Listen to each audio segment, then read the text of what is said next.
suddenly Blake said, oh, stop. I got a great idea. Whilst they're sizing each other up, and one's looking like that, and Clouseau's looking like that, and all this sort of business going, the George Raft routine. Someone should break wind, you see.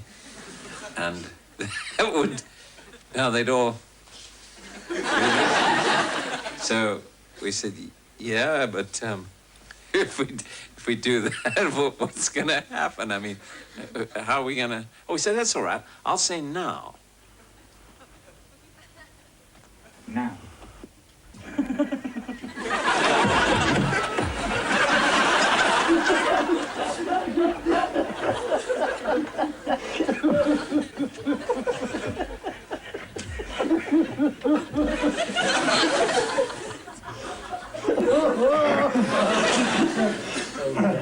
We can do it, we can do it. So that's what started it. And then Blake said, all right, I won't say now. We said, now is the word that's doing it, Blake. Now is causing the trouble. So he said, all right, okay, I'll make a noise. How's that? No, you're getting Kleenex. Just quickly, give me a Kleenex.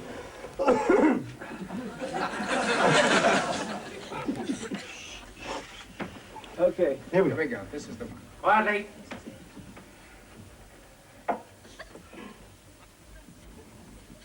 Action.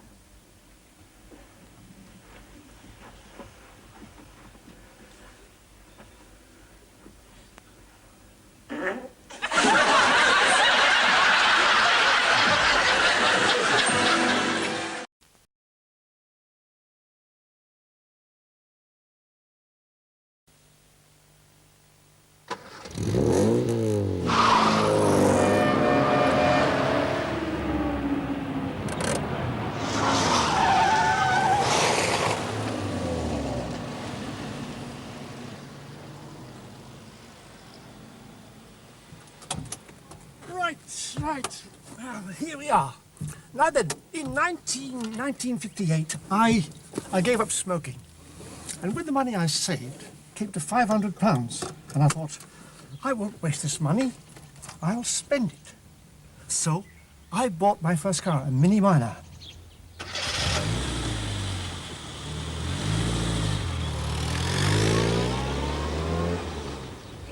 Anyhow, it was the first car I had. It served me for 7 years without any trouble at all. Actually, I just had to have a change of tyres and underwear.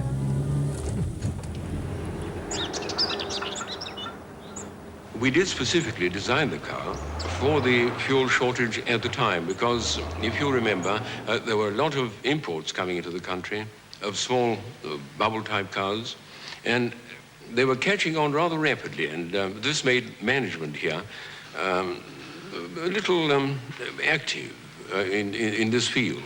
Now, come along, we've got to design a car, you see. It must be very small and very economical to run, but it must have 4 seats. The car doesn't look remarkably fast, but if you bought a Mini Cooper and had it souped up, I did 140 in mile at the M1, and I used to delight in knocking off white Mercedes with Arabs in. I loved doing that and overtaking them on the outside at 120, then winding the window down and saying, £100 second hand. I think it's time for the Iranian-Iraq war. You can race the little buggers. They do 140 if you soup them up. Second and third as the Mini of Keith Rip accelerates away over 100 miles an hour down to this stretch. Fling it sideways onto the chalk. Keep it there. Avoid Mab's bank. Some of the yuppies might say, oh, we need a new shape. It doesn't. The style is still modern. They would like to change it. No, they're always having meetings at Rovers to get a new shape. They cannot improve on this shape. I can't praise them too highly. In fact, I'm a bit shocked to hear. I've heard maybe they might be discontinuing it. I hope it's just a rumour. I should hate to buy a rumour. The next car I'm buying is a rumour.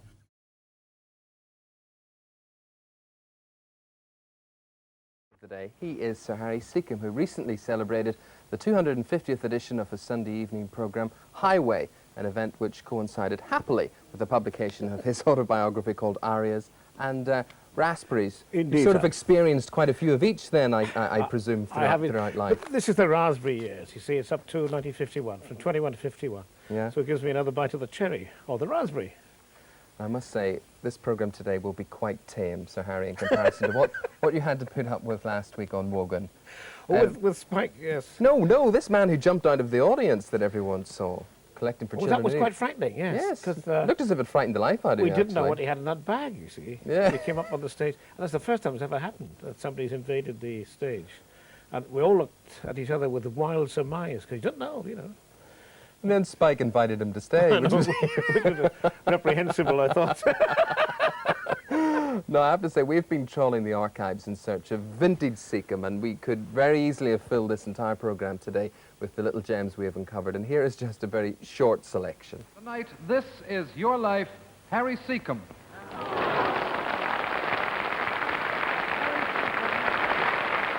King of clowns, sometimes known as Harry Seagoon, Fred Nurk, and a round dozen other aliases. We're going to try and see what lies behind these rubber faces, this mask of comedy. Before the finale of our show tonight, I should just like to thank, on behalf of all my fellow artists, a big thank you to Her Majesty the Queen and to Prince Philip.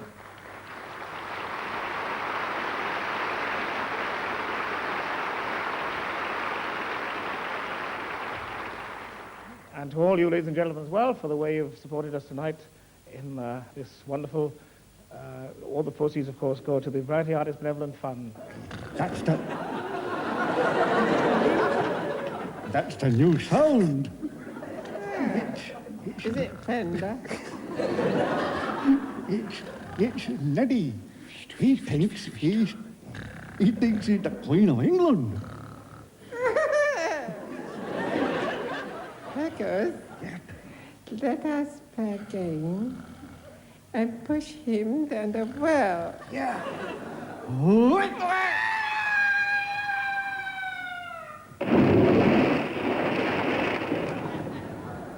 He's fallen in the water.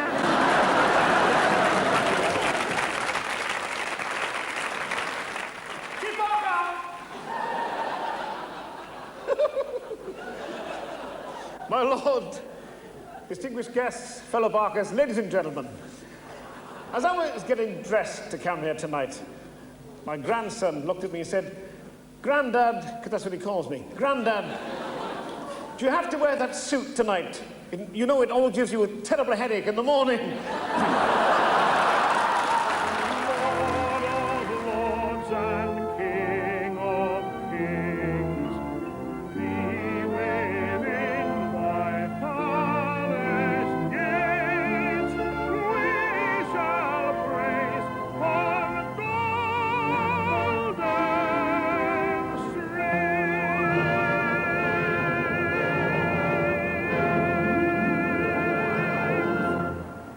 He's good, that guy. Do you ever watch him on television? It's all on my own on this thing. I'm always doing that on the end of a jetty or in the cow pasture, singing to him.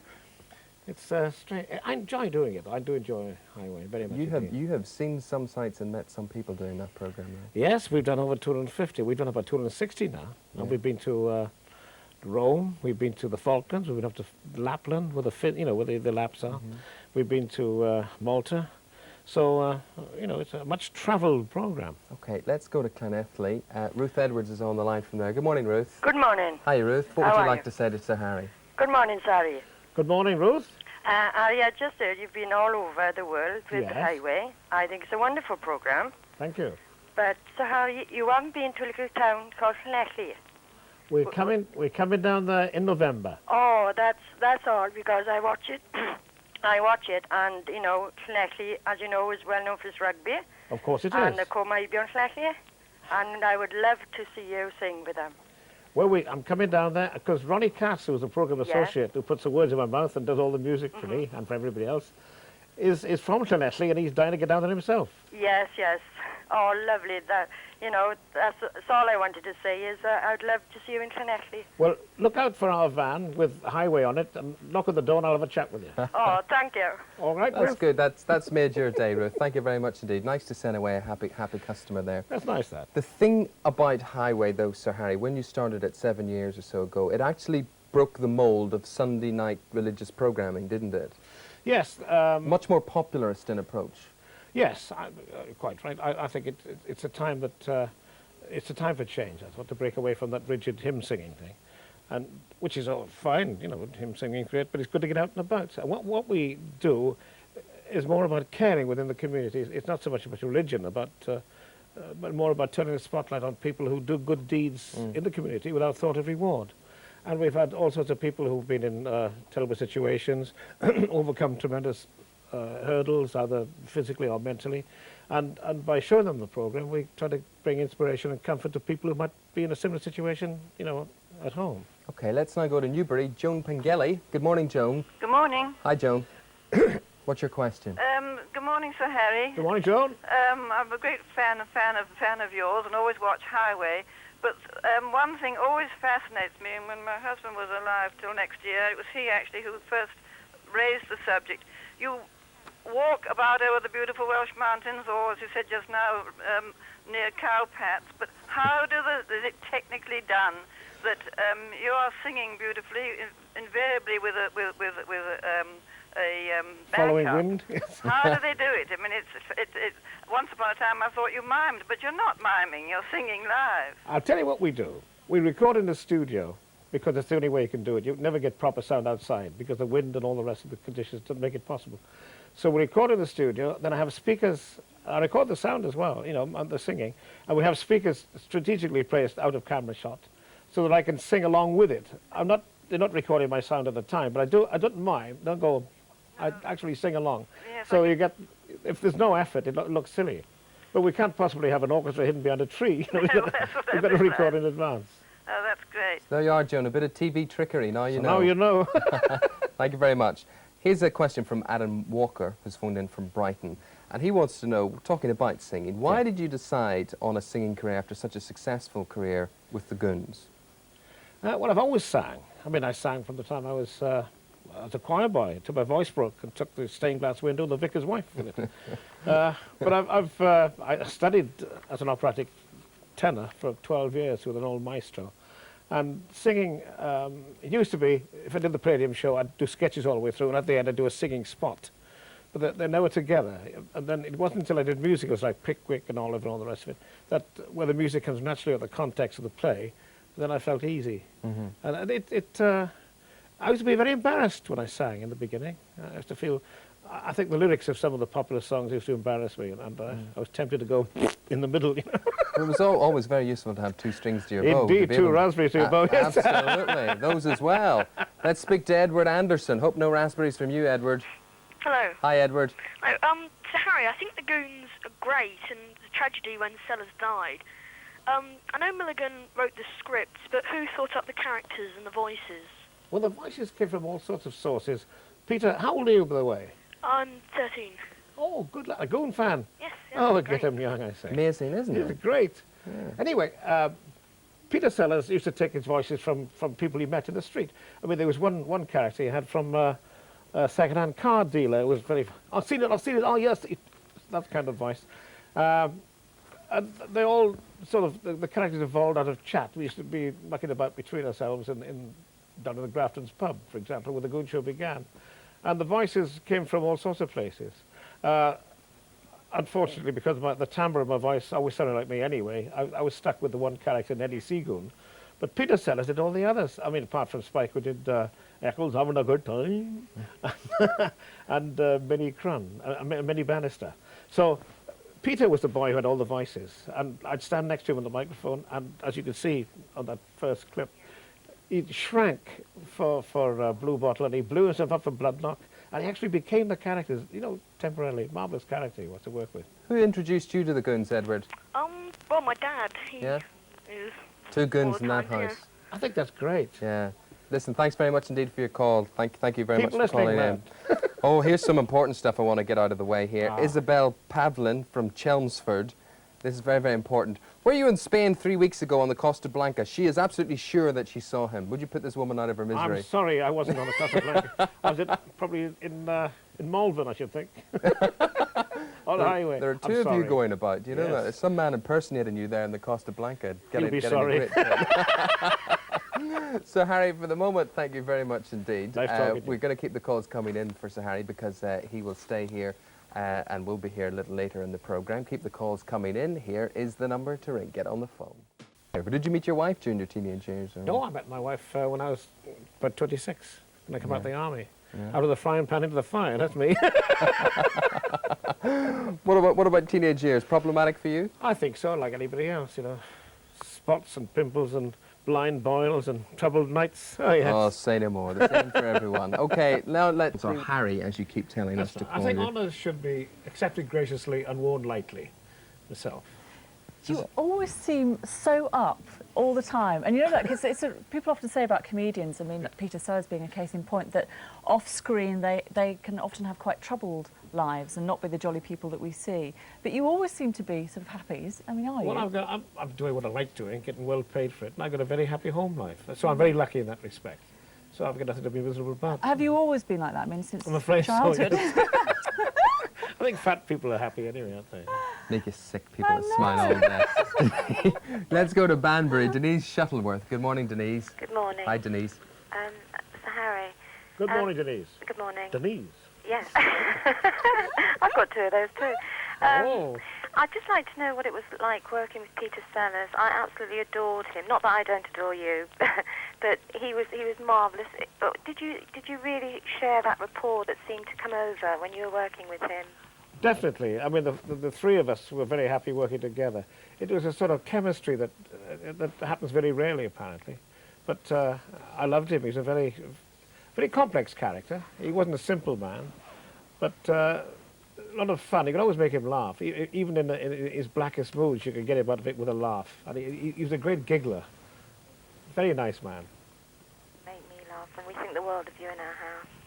Okay, Denise, thanks very much indeed for your call. We've got another call. Noreen Bagley. Hello. Noreen Bagley from Burntwood. Hello, Noreen. Hello. Hi, Noreen. You can speak to Sir Harry. Hello, Noreen. Hello, Harry. What I'd like to know, Harry, is have you got a comedy show planned for the future? Not at the moment. I'm too busy doing highway. I haven't forgotten comedy, and we introduce as many light moments into highway as we can, but you can't really blow raspberries in highway. But one day I haven't given it up for good, you know. I love your singing voice, but I just love your humour as well. Oh, well, and we miss seeing, we'd like to see more of you, you know. Well, there's a lot of me now, isn't there? And as much as me as well. Well, Noreen, let's hope there's lots of television producers listening to that, and we'll take the hint there. Thanks very much. Of course, everything else you want to know about him's in there as well, isn't it? Right. It's all there. I tell you what, I loved reading in the book was how you met your wife, because it was sort of under the influence somewhat, wasn't it? Yes, I was. I've been out of the army about 2 days, and I've been demobbed. I went to a dance at the Mumbles Pier in Swansea.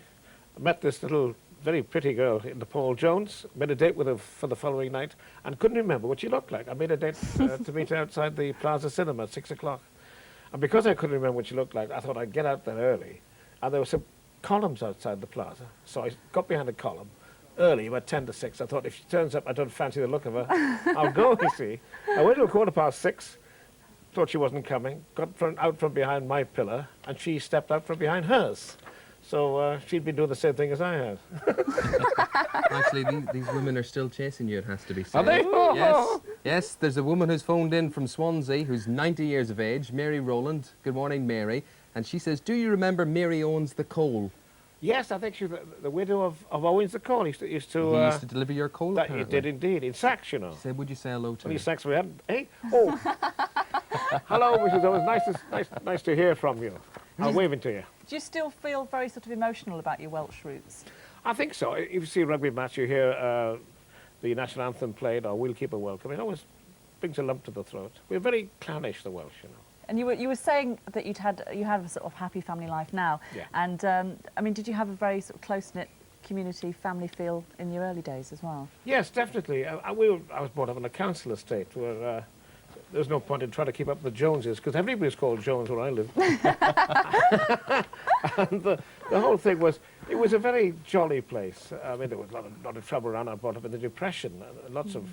But people are drawn together in times of trouble. Or borrowing from each other, you know, a cup of sugar or a bit of cheese for our Joe's box, something like that. But you learn that to accept other people's troubles and accept people for what they are. Learn to be tolerant about others. Just a final bit of news. We know about the man who's impersonating you on the Costa Blanca. We now have a bus impersonating you on the Isle of Wight, says Mike Olive from Basingstoke. It's called the Sahari Secombe. There's a bus going around called the Sahari Secombe. Oh, Good lovely. Did a double-decker. Harry, thank you very much indeed. Lovely talking to you Nice today. talking to you.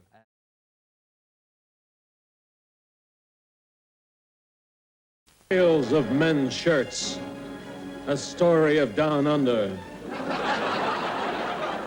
And I mean that most sincerely.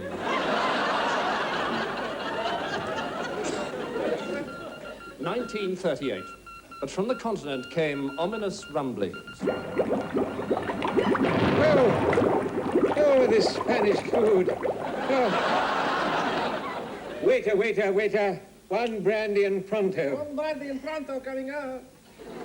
How did you know my brandy and pronto were coming up? Those were the last words said at peace. At that very moment, Germany declared war in all directions. Bang! Wasn't worth the journey. Bang, not worth the journey. War! I must write me memoirs. The day war broke out, Winston said to me, "You've got to stop, bloody. We can't go on meeting like this, you know." England is being mobilized. Recruits were rushing to the recruiting depots at the rate of 1 a year. We join the story in 1942, a critical year for Britain, with British generals slaving away at their autobiographies. Across the channel, the German High Command were welding a master plan. Oh. Achtung, gentlemen! Be seated! Our scientists have just invented liquid that will win the war. London. This chemical, when applied to the tail of a military shirt, is tasteless, colorless, and odorless. The moment the wearer sits down, the heat from his body causes the chemical to explode. This way, the soldier will be neutralized. In more ways than one. It might be worse than that. It's ein wunderschön Geschrimmer. Speak English, you swine. We can't afford subtitles. I'm a Yankee Doodle Dad. Now then, Jägerdoodle. How do you get round this thing? I'm standing sideways. Where are you, you buck? Oh, there he is. Now then, this is my plan of attack. It looks like a nail. No, it's attack.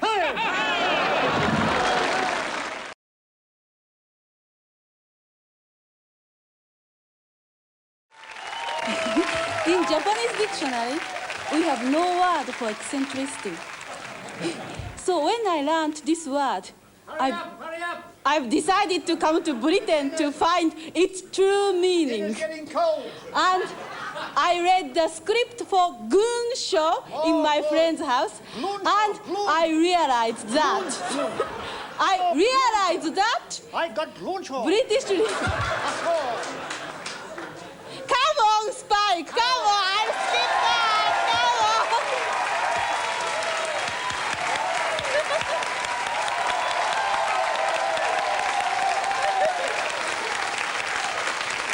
Spike Milligan. Thank you very much. How, Mr. You Spike don't have to speak Milligan? English to me. I speak Japanese. Haro. Oh. Hiro. It's not Hiro. Japanese. Hirohito. Toyota. Toyota Datsun. Aso. Sony. Aso. Why are you persecuting me like this? Spike Milligan. Look at these poor buggers here, homeless. All of them. They're okay. They're drinking beer. Not many people know this, but I I detect jellies. Jellies? Yes, there are a lot of people. There are a lot of people who have in a house who have jellies and they don't know where they are. Yes. I can go into a room and say, "There's a jelly in here." You did. Yes. Aso. It's fantastic. I think British respect for eccentrics has gone a bit too far. Translation, please. But, Translation, please. I feel I'm so honored I could have to stayed meet. home and bottled fruit, couldn't I? You stop talking about the jelly. Did you? Yes, everybody has to stop talking about jelly sometime. Sometimes, yeah, I agree. Yeah. So you stopped. You stopped jelly There is subject. a moratorium on jellies after 8:30. Tora! I think. I must tell you. And what else? Hello. My brother lives in Australia, and they had a Japanese chap come over to study the newsprint and all that. And he wasn't very well liked by the Australians. So he went to my brother one day and he said, "Excuse me, please, why people take instant dislike to me?" And my brother said, "It saves time." Thank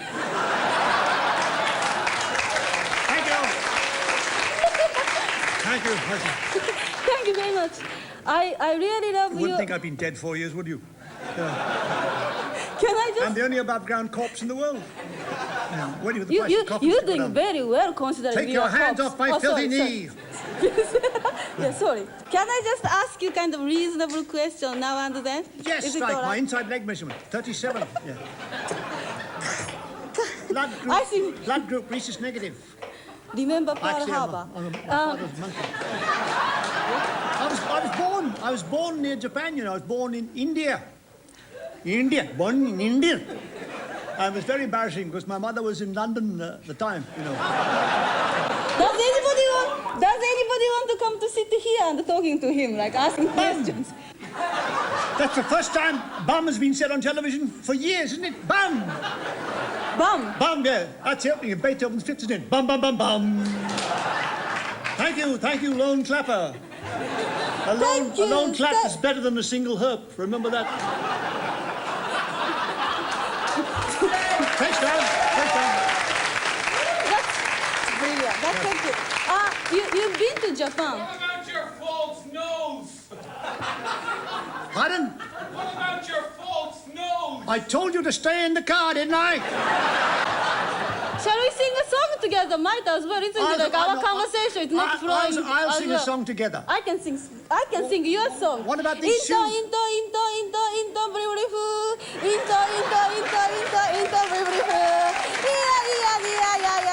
It's your Oriental song, isn't it? Did you like it? Did you like my... I must go to Japan, I really must. You were in Japan, weren't you?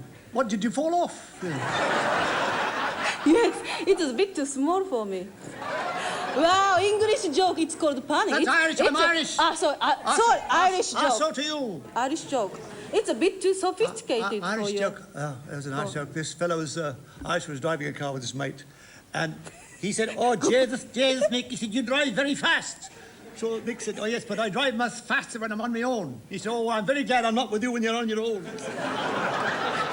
What song did you choose? Oh, I got a good laugh for doing I was going to sing Paul McCartney's Yesterday. Do you like Paul McCartney? I love him, yes. We're going out steady. He wears the knickers, though. Work it out, Mister. Work it out. Do you prefer Paul McCartney to Prince Charles? Paul McCartney, No, I think you stop going rambling about. Oh, keep going. Keep Sorry, going. This could mean promotion for you, darling. What's your name? What's your name? Me? Yeah. Kamula. Camera? Yeah. Camera? What are you, Kodak or a Polaroid? Now, while Kamala is warming up Mr. Spike Milligan for his rendition of Yesterday, Georgie and I are going to have more drink, and you are going to have a commercial break. Do you want to say cheers to people? Let's have a drink.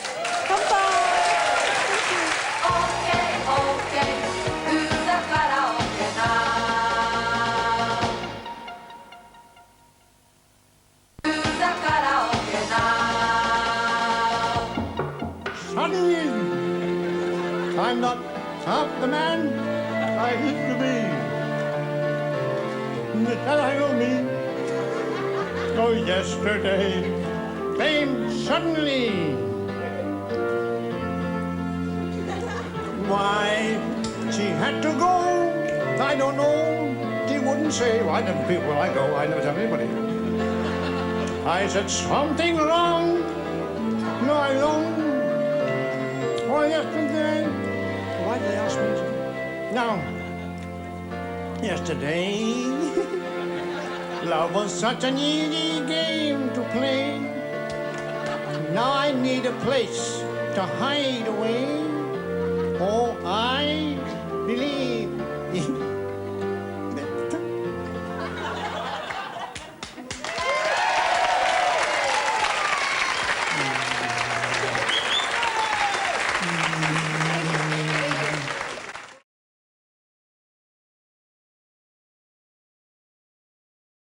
All right, well, joining us now is Sherlock Holmes fan and creator of the equally legendary Goons, comedian Michael Bentine. He also has rearranged the furniture. I don't know if you've got a wide shot. Yes. We seem to be missing a couple. Well, look, I mean, nowadays they expect you to sit on this. Look, so you go down there and you go, and you finish with your knees. Yeah. So what I've done is I've taken 2 cushions, and so I can sit. The props guys are going bananas. And it's comfortable. And even then, look how far you sink down. Look, even going, then, yes. keep going, keep going, keep going. We're still looking up to you. We still are. You are a fan of Sherlock Holmes. I love Sherlock Holmes. It's a wonderful thing. What I do now is when I'm walking down Baker Street, I've got one of those faces that people stop. They also stop buses, but, you know, people walking along and they see me, they think, oh, I'll stop him. He's got a kindly look. And a lot of Japanese people looking lost with cameras. They go, oh, my God. And one of them will come up and say, excuse me. I say, you're looking for 221B Baker Street, aren't you? How do you know this? I said, a lot of people ask me this. I'm an expert on Baker Street. I said, where is it? I said, behind you. Because it doesn't matter where you are in Baker Street, because it's never existed anyway. So you can say it's anywhere. He said, well, it says Tesco. I said, yes, but you see, during the war, we had a lot of air raids, and 221B was destroyed, and they built Tesco. Oh, you take pictures? Certainly, delighted. They all stand there, and take a picture, boom, you see, and they go back to Japan, and they're taking the picture, and they go, 221B, Baker Street, Tesco. And his friend, who met me the year before, says, no, 221B Sainsbury's, you see. And I have a wonderful time. And with luck, they might hit each other. It's my revenge for the last war. This is your revenge for the war, yes, absolutely. Yeah. You were actually in intelligence in the war, weren't you? Yes, shows you how desperate the British were from 1943 onwards. It was interesting. They said, what languages do you speak? I said, well, fluent French and Spanish. They said, marvellous, and put me with the Poles. I mean, that is typical. It is, yes. Oh, and they were lovely. I loved it. They taught me how to... You fight a war 24 hours a day, 7 days a week, 365 days a year until it's over and you've won, when we then betrayed them. Yes. We totally betrayed my Poles. They were wonderful. They could not only read the bottom line of the eye chart, they could actually pronounce it. They were the most marvellous people I've ever known. Oh, great. I loved them. Just loved my Poles. Michael, you've written 3 books now. About... No, I've written 13, actually. Well, about the paranormal. Oh, 3 books about... Well, they're all a bit about the paranormal, really, when you think about it, because that's been my life. You know, nobody had a normal life, could they, really? As I always say, you know, I say to people, what I do is ridiculous. The fact that I get paid for it is paranormal, when you think about it, which it is. Yes. But you see, people accept the paranormal without even realizing. I mean, I work with a lot of natural people, like Peruvian rainforest Indians and Aborigines in Australia and Bedouin in the Middle East. I've worked with them all up and down African coast, right around from Morocco, right down Middle East and then down into East Africa and the Horn of Africa and right down into South Africa. And studying what these amazing people can do. They can communicate with each other. And I asked one chap, why you actually do it? I said, you know, you just concentrate and your friend can hear or your family can hear what you're thinking about. He said, well, because we're very poor. If we were rich, we'd use the telephone. And that sounded like good common sense. The thing is, you see, I suspect that for someone like you, with your psyche, it's easier to take all these things as read. For example, I mentioned the fact that you were in intelligence in the war, because you actually used to look at some of the aircrew, you're of the RAF, at some of the aircrew who were about to go off on a mission, and you would know know, just by looking at them, which ones were going to die. Well, that was because of the rapport. You see, I was failed aircrew myself. My eyes had been screwed up by an injection which had killed one of us and paralysed another, and actually killed me. And they brought me back. You know, in those days you didn't have the paddles and all that lark. They just massaged you back, banged your chest up and down until I came back. And so I'd been through the death process. Now, whether that is just an illusion of the mind as it goes through the shock of leaving the body, or whatever the death process is, because no scientist can tell you. They can only say, yes, well, of course, it's fibrillation, and it's retinal shunting, and the ganglia around the star. And you say, splendid, what's the moment of death? Well, we don't know. It's that sort of thinking. That's why they have people on these support systems for a hell of a long time, and eventually they shut it all down. And they've been long dead, really. They're just kept alive by all the mechanism. But having gone through that particular process and finding out there was nothing to be afraid of, you were awestruck. God, that's what it's all about, was the feeling. And then we were pulled back. You know, What do you remember of it then? I remember the light, enormous amount of light, which wasn't blinding, but it was just light. You were surrounded by light. I thought, this is the greatest thing ever, because the pain had stopped. I was in bloody agony. They'd given us ATT TAB, which was anti-tetanus, anti-typhoid, anti-paratyphoid, and anti-typhus, except they'd given us the cultures and not the serum. Not the serum? Hadn't been treated. So they gave us those 4 diseases in one whack. As I say, it killed one chap, paralysed another, and put me on my back for six months altogether, and blinded me. It was a murderous experience doing it, but once the pain was over, because you were arched like a bow with the tetanus, once the pain was over and you were out of the body, they said, great feeling. Michael, we're not leaving you because you're coming back. We have to go to the I am not being left. But you are not being left. You are indeed coming back to talk to us. Surrounded by light. A little bit more. Surrounded by light. He'll be back after the break. We'll be finding out, I hope, shortly, from the man who helped create some of the most enduring TV and radio laughter shows of the 50s and the 60s. But first, we're bringing you bang up to date on This Morning. Here it is.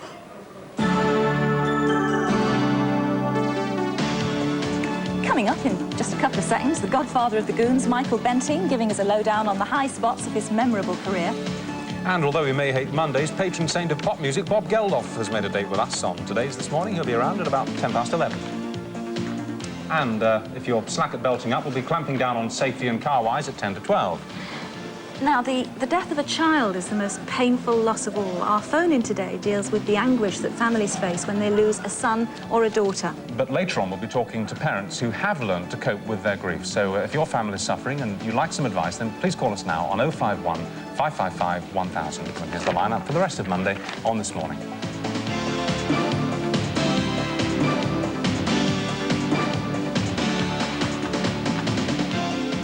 First, we're going back to Michael Bentine, and we've just been talking, we are going to be talking later on in the programme about losing a child.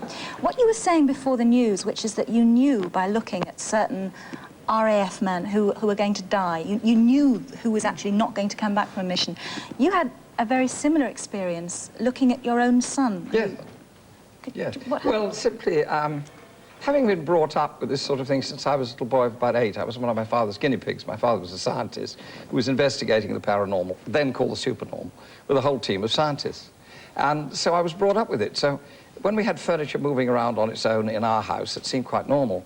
And when I used to go to other little boys' houses and nothing moved around the place, I used to think how deprived they were. You say, oh, poor devils, you know, now the furniture moves on its own and things. So one was brought up with that sort of atmosphere. It's a slightly different attitude to life and death. It's an ongoing thing. It doesn't mean that the shock of losing somebody that you love is any easier to bear. Of course it isn't. Because the best advice I can give, having lost 3 adult children whom I love very dearly, is, and I've got 2 others, thank God, is purely that if you follow what an animal does, you howl like a dog and get all the emotion out of you, you're really suffering from shock more than anything. And then you get the guilt, my God, if I'd have been there, would it have been different? Could I have saved? And all this sort of rubbish goes on. And in actual fact, most of it is just trying to get rid of the shock, to sublimate it. And you mustn't adopt a negative attitude. With an awful lot of people come around and say, what a terrible thing, what a ghastly experience. And the media didn't help, because being sort of vaguely in the public eye, because I've been long enough around to be a piece of biodegradable furniture now. And, you know, we didn't have a lot of peace, and we had no mercy at all. They were really probing and probing and probing. Until I told your this son Mark guy was I actually... would literally get a shotgun and go and blow him in half, which I felt like doing at the time. But that was a good, healthy reaction to it. You've got to be positive. There are so many people need help in this life. If you concentrate on somebody who's left this life, you're being negative. So obviously, every time I think of my children, it's a trick of the mind, really. I smile. Yes. I mean, consciously, because I thank God for every minute I had on this earth with my children and every second I enjoy with this communication with them. Now, whether the communication is self-delusion or not doesn't matter a damn. It's the attitude of mind of the parent who's lost the child or the husband who's lost the wife or vice versa. And you've actually said, like I ought to say that your son Mark was killed in a plane crash. And you've actually said that... Son Gus, actually. I'm so Yes, sorry. it's all right. I do beg your pardon. No. I do beg your I probably had another son called Mark, but I don't think he was killed in a... No, I do beg your Who pardon. knows? But anyway, you actually heard him speaking to you. Oh, yes, very much after he so. died. Well, it's a question of heard. How do you hear? You hear the way an artist hears. When I write dialogue, I hear it. When I see all these unusual pieces of comedy, which people say that I'm supposed to write the most original comedy that there is, it's all visual comedy and what have you. And I've said yes, because it's no talent. I see it before it's actually happened. It's a probability factor coming up, and I see it. Any child could be trained to do the same thing. Any child with any sort of imagination. I was trained to do it. So what did you actually see when you looked at these aircrew and when you looked at your son and you saw that they were going Death's to die? head. A death's head? Well, I saw them as though they were dead. All of a sudden, we're talking to them, and he changed to the death's head. It's not to be recommended. I went to the chaplain, and I said, look, I can't take this. It's been going on about a month. And he wasn't at all surprised. So I said, you don't seem surprised. He said, no, a lot of people come with this. Anybody who's very close to aircrew or members of aircrew pick up the rapport of total feeling of being one with the aircrew. Of course he was, because I was a failed aircrew myself and flew with them a lot. And so therefore I had this bridge, this link with them. And he said lots of other people do. The WAF did. The parachute packers did. They knew when they were going to go. There had an awful lot of WAF, very sensitive girls, extremely nice girls. And there was this feeling, what the hell could I do about it? I couldn't tell them. I just briefed them to go out on the operation. But you told your son, didn't you? I told my son, because that wasn't a necessary operation. And what did I he said, say? if you fly with this young pilot, who was a very nice lad, and they used to go scuba diving every week. And I'm terrified of scuba diving. I'm not terrified of flying, because obviously I'm a pilot, you know. And he said, what have you got against him as a pilot? I said, he can be Richthofen. If you are together in an aeroplane, I have seen that you will both be killed. And of course, you know, being a son, they don't really listen to their dads, because it happened. Even though he'd been brought up with you, as you were brought up with your own father, Yes. taking for granted that extraordinary things do happen. Yes. But he still didn't believe you. No, it wasn't that. It was purely that circumstance found them together. And I suppose it was probably the last thought he had on this earth was, my God, the old man was right, you know. Not much of a consolation. But the only advice I can give is think positively about your children. Force yourself to remember them when they were kids, no matter how painful it is at first, and then slowly you'll think, oh, blimey, that's the day we went down and we did this. All think of all the positive things. Yeah. Do you still? I mean, to me, it sounds horrific. To be honest with you, I would It is hate to be horrific. like. I would It is hate to be horrific, like make you to no have that- mistake. Right. I mean, does this still happen to you? I mean, in everyday life, can you look at people and sense something's going to happen to them? Not, I hope, as negative as that. I very often see success. I mean, I saw it with a very big star, Michael Crawford, who came to see me about something quite different because he was, you know, a bit down. He wanted to chat up, but we didn't even know each other terribly well, but he'd seen me on telly the night before, and he said, I want to have a chat with you. And I don't know, he just got to one of those stages in the career where you feel that it's all over and what. I can't think why, because he's so talented. And I was just about to say, but you'll do terribly well. And as clearly as anything, I heard, there's a show in the pipeline for him. It's going to be the biggest success he's ever dreamt of. So I said, look, you probably think I'm nuts anyway, but this is what I have just picked up. And I told him. And he said, well, that's lovely, but I can't think of one. And I said, well, I mean, I don't know anything, but I'm just saying what I was told. And he said, well, do you know a good medium? I said, yes, I know several very good mediums. So I put him on to one, Betty Shine. And Betty said, oh, yes, she said, I've just picked up. You're going to do a show that's in the pipeline. It's going to be the biggest success you've ever had. And, of course, he did Phantom. But, you know, these things, so many of them are positive ideas. Yeah. But people pick it up the whole time. They ignore it. Well, I should have played the hunch, they say. Yeah. What is a hunch? You see, we tend to live by the rules with which we're surrounded. But I've worked with a lot of the natural people of the earth, like, as I say, all up and down Africa and the rainforest Indian, the Aborigine, and they go by instinct. And my father's advice, which I encapsulated in that book, was very simple. Open your mind, listen to your intuition, filter it through your rationale, and you won't go far wrong. And the old man summed it up by saying, keep your mind and your bowels open and you won't go far wrong. See, get rid of all the poison in you. Good thinking. Thank you very much for talking to us. I've got a hunch now. I've got a hunch that we've got to go on to open.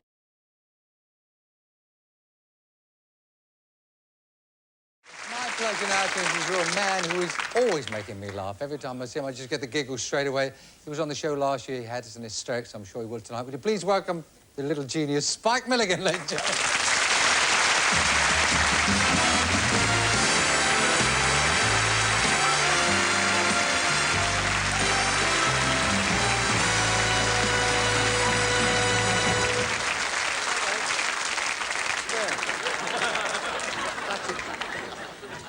Right then, back to Sotheby's and the stakes.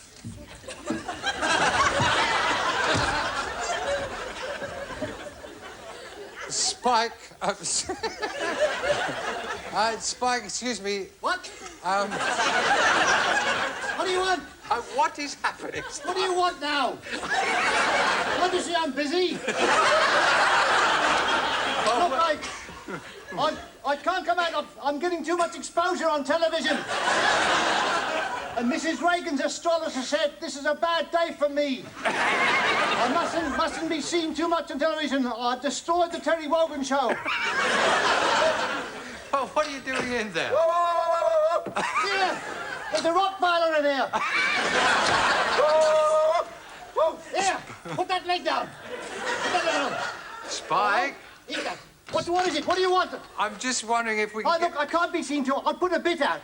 I'll put a bit out. Are you worried about overexposure? Yes, I don't want to be out. It's indecent. I'm suffering from indecent exposure. What? I thought you were reshuffling your cabinet in there. Shut up! Could you? What? He's beginning to These look old like... jokes will get you nowhere. Look what they got me. He's beginning to look like an advert for MFI.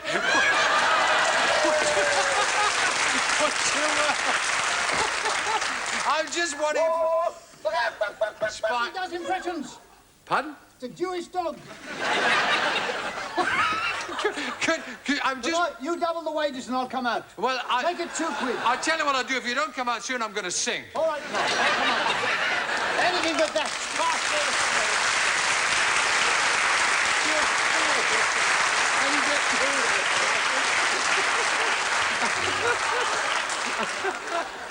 Oh, dear. Yes? I did say that I thought this was not so much an interview as a challenge. Yes. I just wonder if... There's a draft, is there? Yes. Now, it would be fair to say, would it not? Yes. That you and Still here. Yes. Yes. You and I have not met today. In fact, I didn't know... That's a timeshare suit, isn't it? I was just wondering what we might talk about. So about 5 minutes is good enough, yes. Yeah? This is what's known in the trade as a winged piece of chat, a winged interview. Knowing you as a literary man... and... Literary man. I must remember that I'm a literary man. Well, you have done a lot of writing in your time. I've done a lot of writing in my time. You've written songs? I'm a literary man. I'm going to go to write. I'm a literary man. Well, I go on to tell my wife, I am a literary man. They're going to say, I'm a literary man. Literary man. But you... This must be a commercial break, surely. You wouldn't let this go on. Not let this go out, are they? They're going to let it out. Are they? You've written poems? Yes. Any new ones? There was a young man called Byatt, whose voice was remarkably quiet, and then one day it faded away.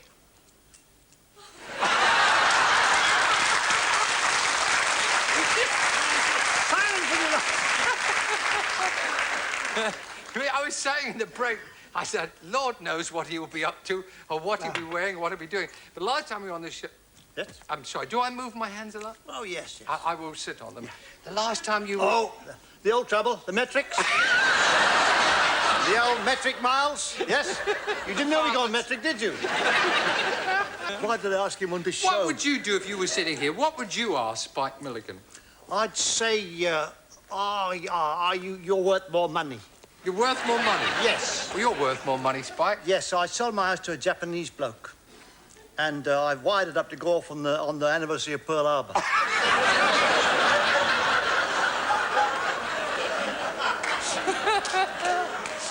I was hoping that you would have brought us some culture here tonight.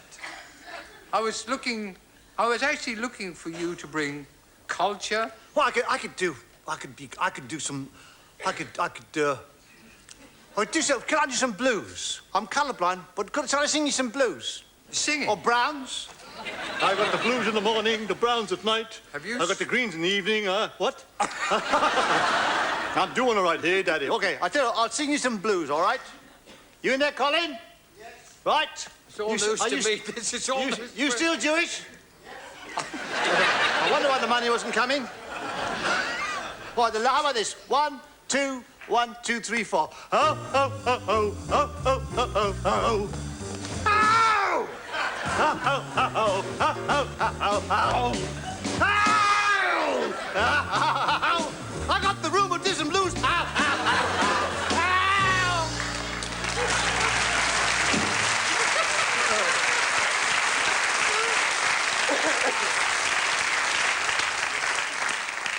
What do you want to talk about? Won't be long. What? What do you want to talk about, Spike? I mean, anything you like. You don't really think you're overexposed, do you? No, I could talk about. Not many people know this. That this silence comes to you by courtesy of what's he talking about? Shall I take you somewhere else? Well, I thought this was somewhere else. When I was in Rye this morning, this was somewhere else. I thought I might. See, I'm trying to get. Because the last time. You're trying to get away with it, aren't you? We're all trying to do that, Spike. What about a song? Do you sing? I've never actually. No, but I could accompany you on a song. I didn't mean you and I singing a song, but we could do that. You want me to sing a song? No, Yesterday, someone came and took the stove away. They're coming back again today, but that's what they took. You really do make it up as you go along, don't you? Purple, people who turn purple. You wrote some songs and some jokes and some poetry, and I was hoping to drag them from you. Let me see, have I any jokes? No, I know the story about the mate of mine, Bennett, who went to London. He was driving to London, and a big lorry was behind him, and the bloke came and says, "Yeah, you know the way I want to get Bond Street." So he said, "Well, look, he said, I'm going that way, just follow me." So, but when he got to traffic in London, it was very heavy, like this, and he thought, I might lose him. So, Red thought, I better rush out at the traffic lights and tell him that we had to get there. So he rushed out, knocked on the window, and he says, "You've got a piece of paper, quickly, write this down." So just write. So he wrote, he said, "Third traffic light to the right, third traffic light to the right, yes. Then straight on to the next traffic lights, turn right into Gloucester Road, then left again into Southwark Street, and you'll find New Monty right across the top." He ran back, got in the car. He suddenly realised it wasn't the same lorry. Yes, sir.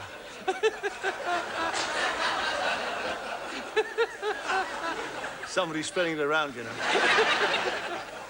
All right. All right. Oh, God. All right.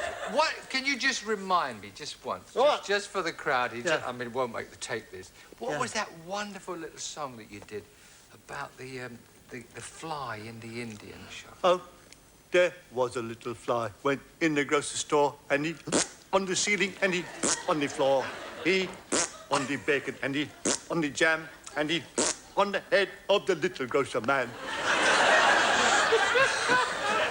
The little grocer man took out his spraying gun. He said, "I get that fly before the day I'm done." But before he could count up from 1 to 10, the little fly went on the grocer man again.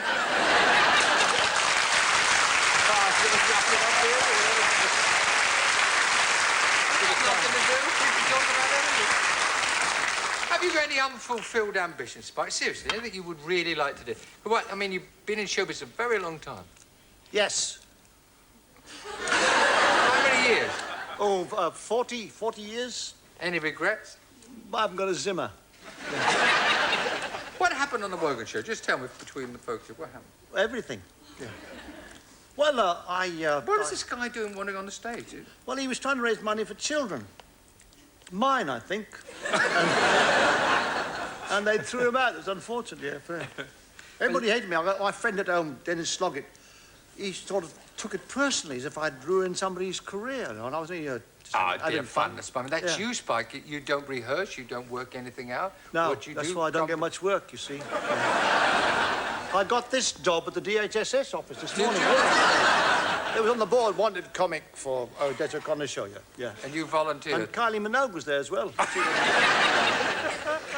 What do you think of the modern pop scene? Is that something that you like? Well, I can't understand what they're saying, you know. Perhaps I'm going deaf. I can't understand what they're saying. Yeah.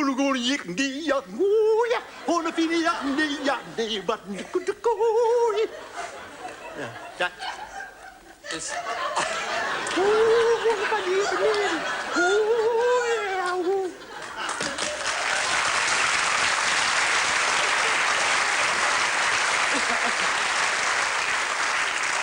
Well, I've enjoyed your company, Spike.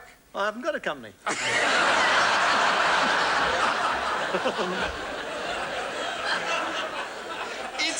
It's never dull with you, because you've got this... Haven't you been outside? It's overcast. But you've got this bent, haven't you? It was a bit bent when the doctor saw it, yes. I mean, to you, comedy is something which you use, and it's part of a gift which God has given you, and you share it. The thing is, I haven't got any ego. When I go on, a lot of people are very frightened going on, and I don't mind going on, and if I die the death of that situation... Well, you haven't died tonight. Spike Milligan, ladies and gentlemen. You have not died.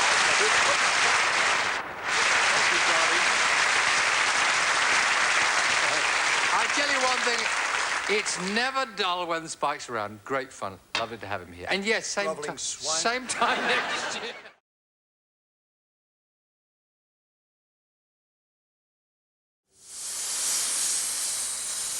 On my way from Dungeness to Rye, I've arranged to meet an old friend at New Romney, so decided to catch the 10:30 train. Well, it's right on time, so better hurry up. I'm told there's a special driver on duty today. When we get to New Romney Station, I'll find out who it is. It may look like every schoolboy's dream of an oversized train set, but this one, the Romney, Hythe and Dymchurch Railway, operates a commercial schedule, transporting 200,000 passengers a year, even taking children to school every day. The friend I'm going to meet is Vice President of the Railway Supporters Association. He travelled on one of the inaugural journeys when he was only 4 years old, and he's never grown out of it. I met him when I was doing an audition one day in 1946, and he became a fellow Goon. He is, of course, Michael Bentine. Michael Bentine, Yes, I live and breathe. Sir Henry Secombe, as I live and nearly breathe. How are you, lad? Nice to see you. You're playing with my favourite toy. It's a beautiful train, isn't it? Isn't she gorgeous? Royal coach, you know. Royal coach, Queen Elizabeth II, Liverpool, for the Garden Festival up there. What's your connection with the railway, then?